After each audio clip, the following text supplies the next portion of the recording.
नमस्कार आप सबका। मैं साथ साथ क्षमा प्रार्थी भी हूँ कि कुछ देर हुई। जब देर होती है तो बड़ा कष्ट होता है मन को, और कारण उसका ये था कि अगर आपकी जानकारी बहुत पुरानी हो तो गड़बड़ हो जाती है।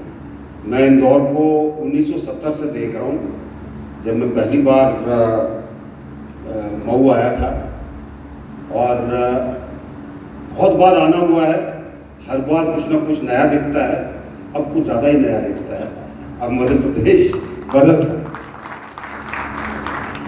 और सबसे बड़ी चीज़ जो कि कुलगुरु महोदय ने बताई कि मुख्यमंत्री जी की विशेष अनुकंपा है जहाँ पर वो पढ़े हैं, और मुझे पूरी आशा है कि विक्रम विश्वविद्यालय पूरे देश के अंदर एक नया स्थान प्राप्त करें। इसके ऊपर सोच विचार करें, और मैं सोच विचार इसलिए कहता हूँ कि पिछले 4 दिनों से जिस तरीके से अखबार चल रहे हैं, जिस तरीके से टीवी चल रहा है, एक से एक ज्ञानी उसके अंदर दिखाई देता है, एक से एक बढ़कर दूसरे को दबाकर आवाज़ से दबाने की कोशिश करता है, और लगता है कि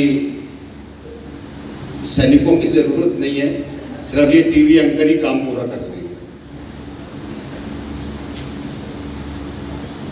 राष्ट्रीय सुरक्षा, नेशनल सिक्योरिटी एक बहुत गंभीर विषय है।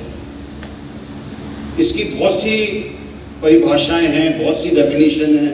आप इसके अंदर चले जाएं, अलग अलग लोगों की अलग अलग आपको इसके अंदर परिभाषाएं मिलेंगी, डेफिनेशंस मिलेंगी। लेकिन मेरा अपना मानना है, एक बहुत साधारण एक इसकी परिभाषा मैं आपको देना चाहूँगा, ताकि उससे आपको इसके महत्व के बारे में पता चले। और वो परिभाषा है, राष्ट्रीय सुरक्षा वो चीज़ें हैं, किसी भी प्रकार की चीज़ हो जो राष्ट्र की सुरक्षा के लिए उपयोगी है, राष्ट्र की सुरक्षा के ऊपर उनका असर पड़ता है, और राष्ट्र की सुरक्षा खतरे में आ जाती है अगर उनको देखा ना जाए। और इसमें सब कुछ शामिल है, चाहे इकोनॉमिक्स हो, चाहे सैन्य शक्ति हो, चाहे आपकी आत्मनिर्भरता हो, चाहे हमारी एनर्जी सिक्योरिटी हो, चाहे पर्यावरण हो। आप किसी भी चीज़ को ले लीजिए जो देश को अस्थिर कर सकती है, देश को खतरे में डाल सकती है, देश के ऊपर उसका असर पड़ सकता है, वो राष्ट्रीय सुरक्षा। और जिस दिन आप इस चीज़ को समझ जाएंगे, उस दिन आपको इसके महत्व के बारे में और आपको अपने रोल के बारे में इसके अंदर अपने आप आभास हो जाएगा। हम आज की तारीख में राष्ट्रीय सुरक्षा के अंदर बहुत कुछ चीज़ों को शामिल करते हैं, और बहुत चीज़ें हो रही हैं। कुछ चीज़ें दिखाई देती हैं, कुछ चीज़ें दिखाई नहीं देती हैं।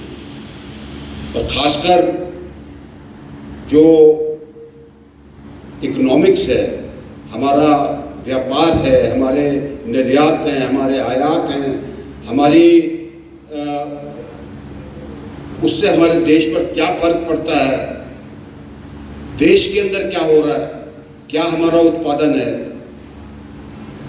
ये चीज़ें दिखाई नहीं देती, लेकिन ये किसी भी देश को मजबूत बनाती है। और जब तक आपके पास ये ताकत नहीं है, आप दूसरे को आंख दिखाने से कतराते हैं देश के तौर पर। इसी तरीके से आज के युग में तकनीकी तौर पर आप कहां पर हैं? आपने क्या अब तक हासिल किया है तकनीक के अंदर? क्या आप विकसित कर रहे हैं? किस तरीके से आप बाकी लोगों की तकनीक से अपने आप को बचा सकते हैं जो आपके ऊपर दुष्प्रभाव डालना चाहें? और इस तकनीक का उपयोग करके कैसे आप देश को और आगे ले जा सकते हैं, एक बहुत बड़ी चीज़ है। और इसके बारे में मैं थोड़ा इसके बाद और इसको इसमें कुछ चीज़ें डालना चाहूँगा ताकि आप इसके महत्व को और अच्छा समझ सकें। तो राष्ट्रीय सुरक्षा सिर्फ हमारी सीमाएं नहीं है, राष्ट्रीय सुरक्षा के अंदर सीमाएं भी हैं, आंतरिक स्थिति भी है, हमारी इकोनॉमिक पोजीशन भी है। अगर आप ये वीडियो YouTube पर देख रहे हैं तो हमारे चैनल को सब्सक्राइब करें और बेल आइकन को दबाना ना भूलें। अगर आप Facebook पर ये वीडियो देख रहे हैं तो हमारे पेज को लाइक करें।